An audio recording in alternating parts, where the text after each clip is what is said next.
Voilà, j'ai envie de reprendre cet exercice et j'ai envie surtout de vous montrer d'autres possibilités, d'autres raisonnements, d'autres solutions. Donc, ce qu'on avait fait dans le cours, c'est qu'on a multiplié par 4. Donc là, pour moi, on doit faire de telle sorte que chaque pas soit vraiment facile à retrouver. Donc le 4, il est au dénominateur, celui-là.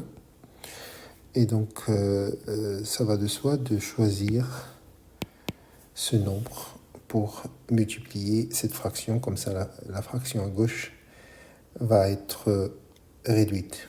Ok ? Donc ça, c'est clair. Je multiplie par 4. Et si je multiplie par 4 à gauche de l'égalité, il faut multiplier par 4 à droite de l'égalité. Là, on va voir comment on va prendre ça en main. Donc, si je multiplie 11 moins 3x divisé par 4, multiplié par 4, et maintenant, si je multiplie une fraction par 4, je dois multiplier seulement le numérateur par 4. C'est-à-dire, le numérateur va être multiplié par 4, le dénominateur reste le même. Là, pendant le cours, je ne l'ai pas expliqué, mais il me paraît une question qui ne fait pas partie des équations. Donc, si on a une fraction, par exemple 4 quinzièmes, et je veux multiplier cette fraction par un nombre, soit disons par 7. Ok ? Là, je peux écrire ce nombre comme 7 sur 1, parce que 7 sur 1, c'est 7. Et j'utilise la propriété de la multiplication des fractions, donc numérateur fois numérateur, et dénominateur fois dénominateur qui fait 15. Et si vous regardez cette fraction et celle-là, on a l'impression que multiplier par 7, c'est juste multiplier le numérateur par 7. Ok ? Donc si j'efface un petit peu, multiplier par 7, c'est multiplier juste le numérateur par 7. Voilà l'explication. Maintenant, on sait que dans les fractions, on peut simplifier. La fraction reste la même. Si vous avez par exemple 6 quinzièmes, vous pouvez simplifier par 3, mais vous pouvez dire que 6 c'est 3 fois 2 et 15 c'est 3 fois 5. Vous simplifiez par 3, vous avez 2 cinquièmes. Si vous tapez dans la calculatrice 2 cinquièmes ou 6 quinzièmes, vous allez trouver le même nombre. Ça, on l'avait fait. Donc ici, je vais écrire le 4 comme 2 fois 2, le 6 comme 2 fois 3.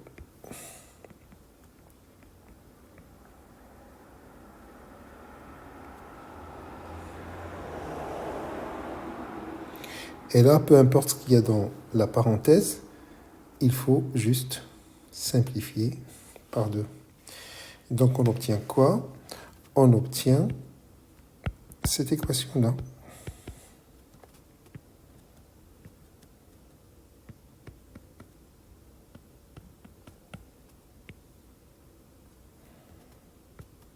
Ok ? En simplifiant par 2.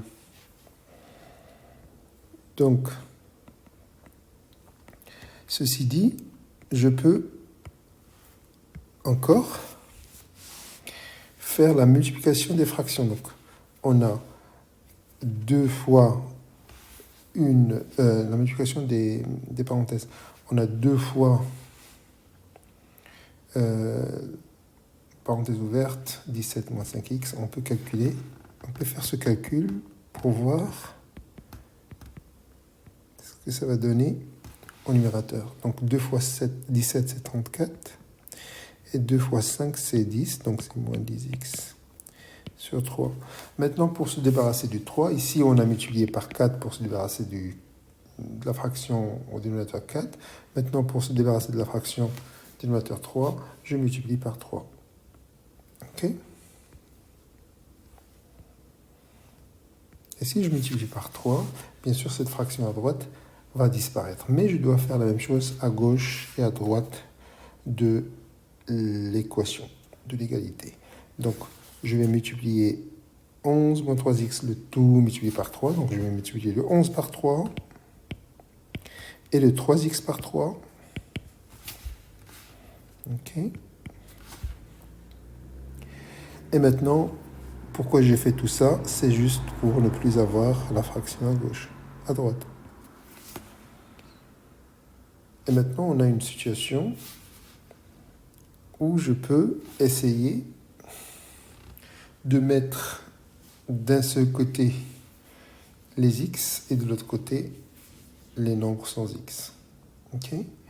Maintenant, pour moi, la façon la plus simple, c'est d'ajouter 10x parce que là, les x vont disparaître. OK? Donc, si j'ajoute 10x à moins 9x, j'obtiens exactement x. OK? Dans le cours, j'avais écrit ça en rouge pour voir que 10 moins 9x, 10x moins 9x, ça fait x. 10 pommes moins 9 pommes, ça fait une pomme.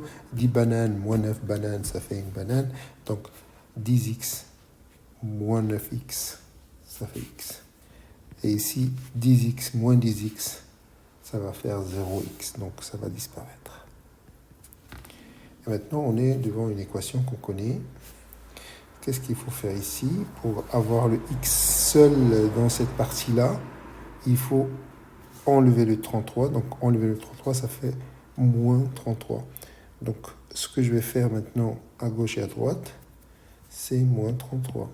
Comme ça, j'ai le x isolé. 34 moins 33, ça fait 1. Si j'ai oublié d'écrire l'ensemble solution, il faut m'en rappeler. L'ensemble solution, c'est 1. OK? Ça, c'est une méthode. Une autre méthode,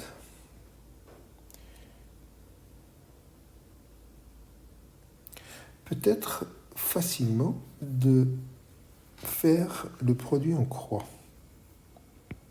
Ça, c'est pas résoudre les équations. Ça, c'est manipuler les fractions. Donc, si on fait le produit en croix, je vais vous dire ce que ça veut dire. Ça fait 6 fois le numérateur et 4 fois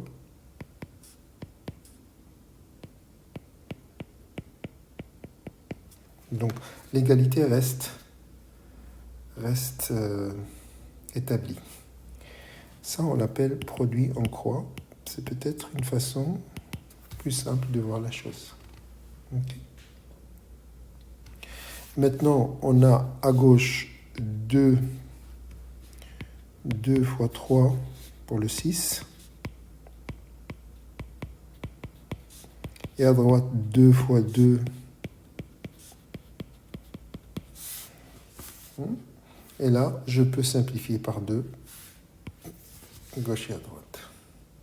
Maintenant, je réexécute le calcul. 3 fois 11, ça fait 33. Et 3 fois moins 3x, ça fait moins 9x. Là, il faut savoir que 3 fois la parenthèse, il faut multiplier tous les termes qui sont dans la parenthèse par 3. Et là, 2 fois. Donc 2 fois 17, c'est 34. Et 2 fois moins 5x, c'est moins 10x. Vous allez voir que c'est à peu près le même calcul, on tombe dans le même calcul. Maintenant, je peux dire, j'ajoute 10x à gauche et à droite. On sait désormais pourquoi. Et je peux dire, je retranche 33. On sait pourquoi on le fait. Alors, cette méthode n'est pas plus simple, c'est que j'explique moins ce que j'ai expliqué avant. N'est pas plus simple. OK? Ni dans le calcul, ni dans la compréhension. Si j'avais commencé avec ça, j'aurais pris plus de temps pour expliquer ce que je suis en train de faire. Voilà, ça c'est une méthode. Une autre méthode qu'on peut appliquer. OK. Maintenant, je peux dire que ce sont deux fractions. Je vais calculer la différence des deux fractions. Donc, je vais dire 11 moins 3x sur 4 moins 17 moins 5x sur 6 égale à 0. Deux fractions qui sont égales, c'est que la différence est égale à 0. Ok? Maintenant, je regarde, le 4 et le 6, ce sont des dénominateurs. Je peux passer au dénominateur commun, qui est 12. Qui n'y croit pas? Le 4 fois 3, ça fait 12, et le 6 fois 2, ça fait 12. Donc 12, c'est un multiple commun de 4 et 6, et c'est le plus petit, c'est le dénominateur commun. Donc pour ce dénominateur commun, je vais multiplier numérateur et dénominateur par 3, donc 3 fois 11 moins 3x sur 3 fois 4. Là, je ne change pas cette fraction. Et là, je multiplie par 2, donc 2 fois 17 moins 5x sur 12. Vous voyez que j'ai le dénominateur commun. Maintenant, la différence, elle se passe au numérateur, comme toutes les fractions. Si on a deux fractions, 3 septièmes moins 1 septième, c'est 3 moins 1 sur 7 parce qu'ils ont le même dénominateur. Okay? Donc, je fais la même chose ici. Je calcule d'abord 3 fois 11, c'est 33. Et 3 fois moins 3, c'est 9. OK? Moins. Maintenant, ici, je dois faire attention parce qu'il y a un signe moins. Je vais laisser d'abord le numérateur comme ça. Je fais ce calcul en deux étapes pour ne pas se tromper. Le tout sur 12. Maintenant, j'attaque la deuxième parenthèse. Donc, 33 moins 9x va rester. Et la deuxième parenthèse, moins 2 fois 17, ça fait moins 34. Moins 2 fois moins 5x, ça fait plus. Moins fois moins, ça fait plus. 2 fois 5, ça fait 10x. Le tout sur 12.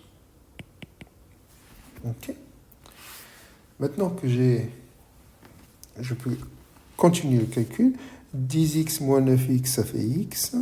Et 33 moins 34, ça fait moins 1. Ce calcul, je l'ai fait maintenant rapidement. 33 moins 34, ça reste négatif. Hein, parce que le 34 est plus grand que le 33 et il est négatif. Donc le négatif le mène. 33 moins 34, c'est moins 1. Maintenant, je calcule 10x moins 9x. C'est x. Donc moins 1 plus x. Vous pouvez écrire x moins 1, c'est la même chose. Ça, c'est égal à 0. Maintenant, il faut se demander quand est-ce qu'une fraction est égale à 0. Une fraction est égale à 0 si seulement si le numérateur est égal à 0. Donc le numérateur qui est moins 1 plus x, lui, il est égal à 0. Ça, vous pouvez comprendre comme ça. Ou bien vous dites, je multiplie les deux parties par 12. Donc si je multiplie à gauche par 12, la fraction disparaît. Si je multiplie à droite par 12, 0 fois 12, c'est 0. OK? Comme vous voulez. Et maintenant, bien sûr, x moins 1 égale à 0, x est égal à 1. Et j'écris l'ensemble solution. OK? Ça, c'est une autre méthode. Je vous montre une dernière méthode parce que je ne vais pas faire les 300 méthodes. Dernière méthode, c'est j'ai deux quantités qui sont égales, donc le rapport est 1. Donc j'écris 11 moins 3x sur 4, le tout divisé par 17 moins 5x sur 6 est égal à 1. OK? Maintenant, j'ai une fraction divisée par une fraction, c'est-à-dire que je multiplie par l'inverse. Je garde la première fraction qui est en haut et je multiplie par l'inverse de la fraction.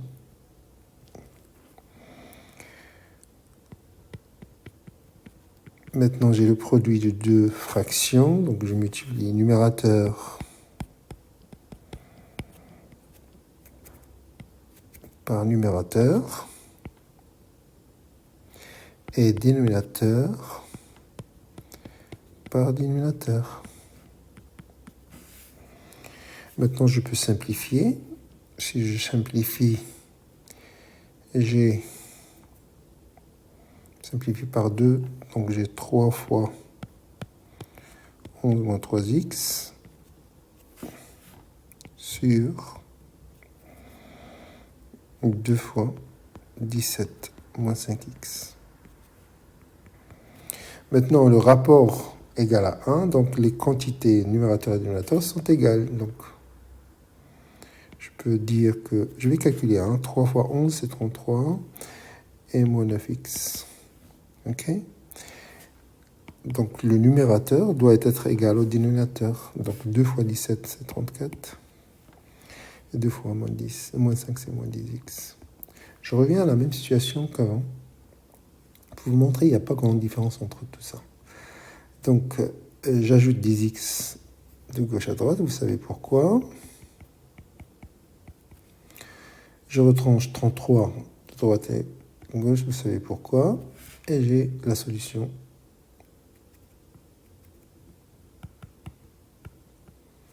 Et je termine.